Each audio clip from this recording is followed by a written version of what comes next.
every day that goes by, money and cultural value and social value is absolutely hemorrhaging from our coast into the hands of people who are not connected to our coast. And new entrants are not able to get into the fishing industry. Every day that goes by, licenses and quotas are sold to foreign hands. So this is incredibly urgent. We're seeing the decimation of our coastal communities because of these broken policies. And if we don't do something now, we're not going to get this back. I don't think the iron is getting any hotter than it is right now.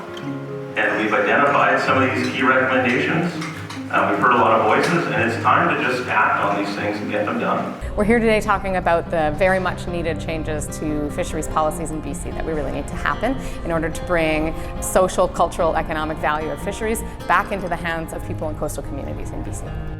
There is no longer an academic or a political excuse for taking control away from the people who actually live there and giving it to people who live thousands of kilometers away. My experience in fishing throughout this coast and the East Coast and other places, I truly do believe the only solution into securing the identity of coastal communities and coastal fishermen is the essence of owner-operator status. You cannot have corporate control and company control, quotas and licenses, and expect fishermen to continually fish it to a moderate to poor income.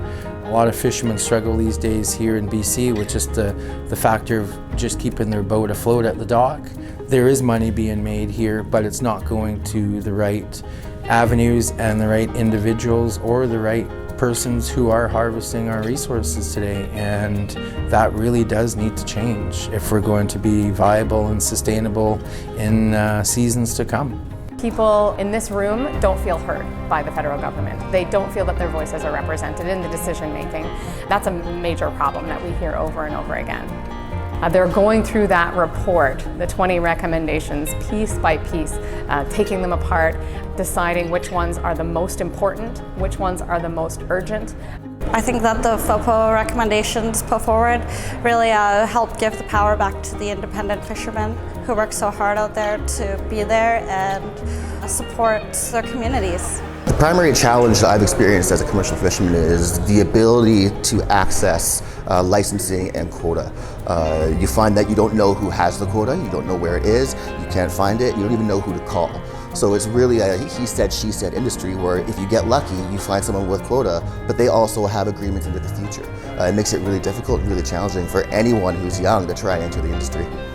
So what's really important we do next is that we stand together with one unified voice, that we bring our recommendations to the Standing Committee on Fisheries and Oceans and to the Department of Fisheries and Oceans with how we want them to proceed to fix the broken policies on the West Coast.